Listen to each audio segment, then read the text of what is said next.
Pelajar dahulu dan pelajar sekarang sering dibandingkan. Kononnya dulu lebih beradab, sekarang lebih berani. Tapi benarkah pelajar hari ini kurang hormat? Atau sebenarnya dunia, sistem dan persekitaran yang berubah?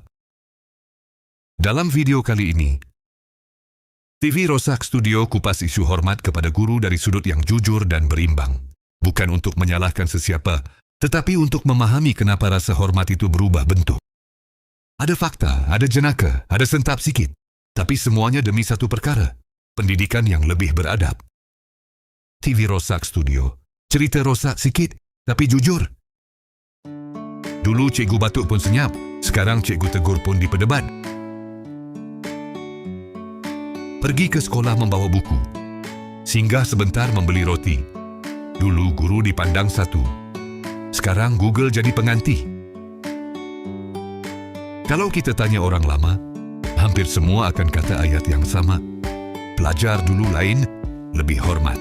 Bukan sebab dulu semua budak baik macam dalam iklan buku teks, tapi sebab sistem, budaya dan persekitaran masa itu membentuk sikap yang berbeza. Isi ini bukan nak kata pelajar sekarang teruk, tapi nak faham kenapa rasa hormat itu makin berubah bentuk. Tenang bos, kita borak, bukan menghukum.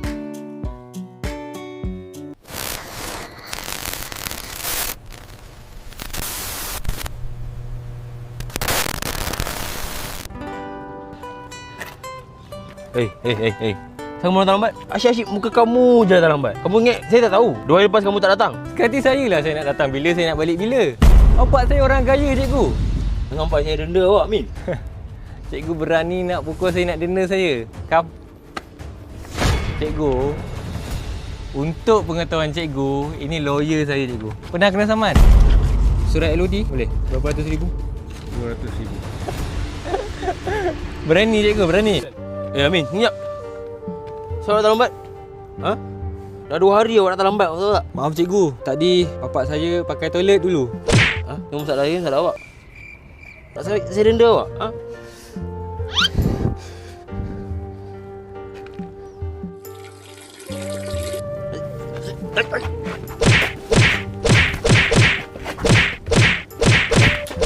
Kita nak ikut. Cikgu. Pertama, kedudukan guru dulu sangat tinggi dalam masyarakat. Cikgu bukan sekadar pengajar tapi simbol ilmu. Kalau jumpa guru di pasar, pelajar tunduk. Kalau guru datang rumah, mak ayah keluar sambut. Sekarang, cikgu kena jawab WhatsApp ibu bapa jam 11 malam pasal kerja rumah anak. Kalau lambat reply, cikgu ni tak bertanggungjawab. Kedua, ibu bapa dulu dan sekarang memainkan peranan berbeza. Dulu kalau cikgu marah, balik rumah kena marah 2 kali. Sekarang kalau cikgu marah, ibu bapa tanya, anak saya buat salah ke? Atau cikgu yang sensitif? Pelajar cepat belajar satu benda. Kalau cikgu tegas boleh backup dengan ayat, mak saya tak bagi cikgu marah saya. Ketiga, pengaruh teknologi dan media sosial. Dulu sumber ilmu cikgu. Sekarang Google. Pelajar rasa semua benda boleh disemak, dibanding, dipersoalkan. Masalahnya bukan soal bertanya. Masalahnya bila bertanya tanpa adab. Cikgu baru cakap satu ayat, murid dah bisik. Kat TikTok bukan macam ni. Keempat, disiplin dulu berasaskan takut dan hormat. Sekarang lebih kepada rundingan. Dulu rotan jadi simbol. Sekarang rotan jadi bukti dalam kamera.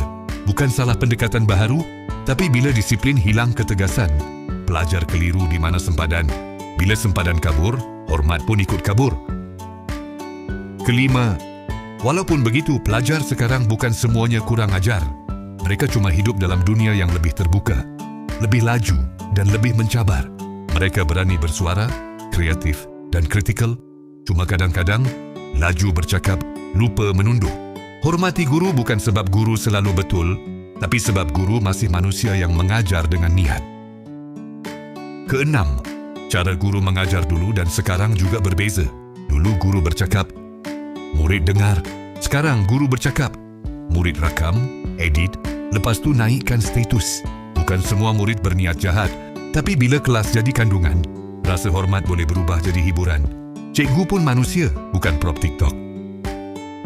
Ketujuh, bahasa yang digunakan pelajar hari ini semakin longgar. Dulu ayat nyawah pun rasa kurang sopan. Sekarang weh, bro, sis terbang bebas. bukan masalah bahasa itu sendiri, ya.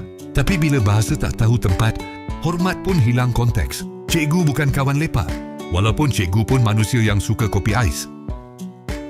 Kelapan beban kerja guru hari ini jauh lebih berat. Guru bukan sahaja mengajar, tapi jadi kaunselor, pentadbir, pengawal emosi dan kadang-kadang tukang damai ibu bapa. Bila guru keletihan, nada berubah. Bila nada berubah, pelajar rasa diserang. Padahal yang penat itu bukan emosi. Yang penat itu manusia di sebalik jawatan cikgu. Kesembilan, sistem pendidikan moden terlalu menekan pencapaian, kurang menekan adab. Keputusan peperiksaan diraikan, tetapi akhlak jarang dinilai. Pelajar cemerlang akademik, tapi gagal berdiri bila guru masuk kelas. Ilmu tanpa adab mungkin lulus peperiksaan, tapi gagal dalam kehidupan sebenar.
Kesepuluh, hormat bukan lahir dari paksaan, tapi dari contoh.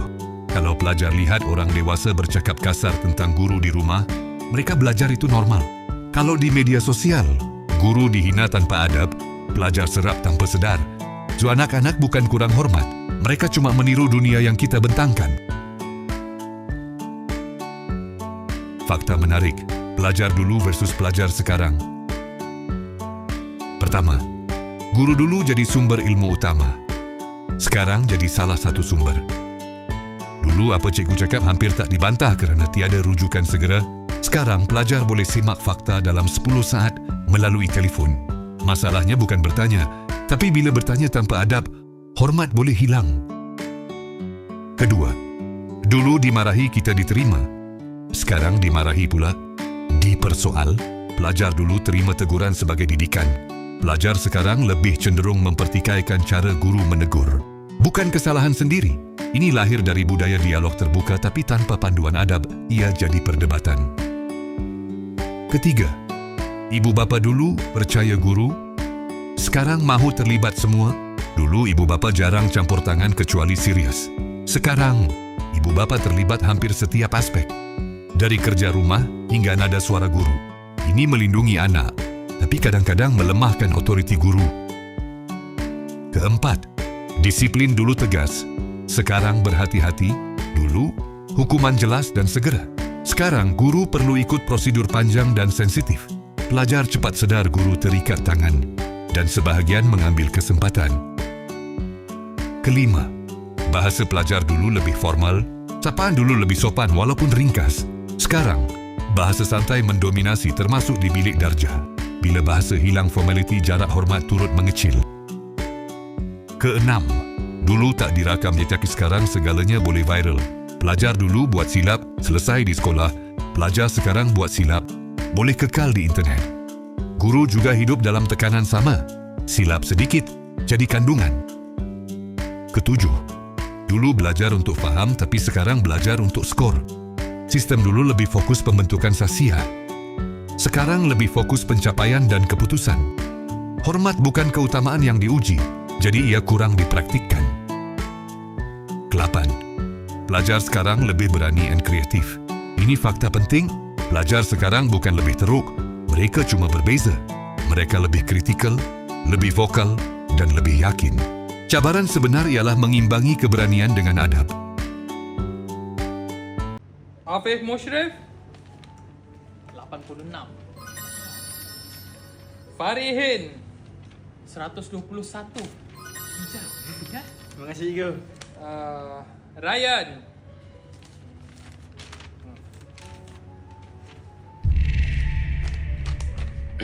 Okey kelas, mari kita menyanyikan Dia Boleh Bertukar. So many students got under 40. What happened, guys? Stand up, please. Stand up. Music, please. I don't ever slow up, no I don't take shit. I got no love for the fakeness. If you wanna play tough and wanna hate this, I'll always show up. I don't ever slow up, no I don't take shit. I got no love for the fakeness. If you wanna play tough and wanna hate this, I'll always show up and make a statement. Dulu pelajar takut cikgu sebab hormat. Sekarang pelajar lawan cikgu sebab rasa setara. Dulu masuk kelas, semua berdiri. Sekarang masuk kelas, semua online. Kesimpulannya, beza hormat antara dulu dan sekarang bukan soal siapa lebih baik, tetapi soal zaman yang berubah lebih laju daripada adab yang kita ajar. Kalau pelajar sekarang kurang hormat, mungkin kita semua, guru, ibu bapa, masyarakat, perlu tanya satu soalan jujur. Adakah kita masih mengajar hormat atau kita hanya menuntutnya? TV Rosak Studio percaya satu benda, bila ilmu berjalan dengan adab, barulah pendidikan itu benar-benar hidup. Kami akhiri video ini dengan serangkap pantun. Patah galah di tengah laman. Disambung juga, walaupun tak tahan. Tak guna ilmu kalau tanpa adab kawan. Ibarat pandai, tapi tak berperasaan.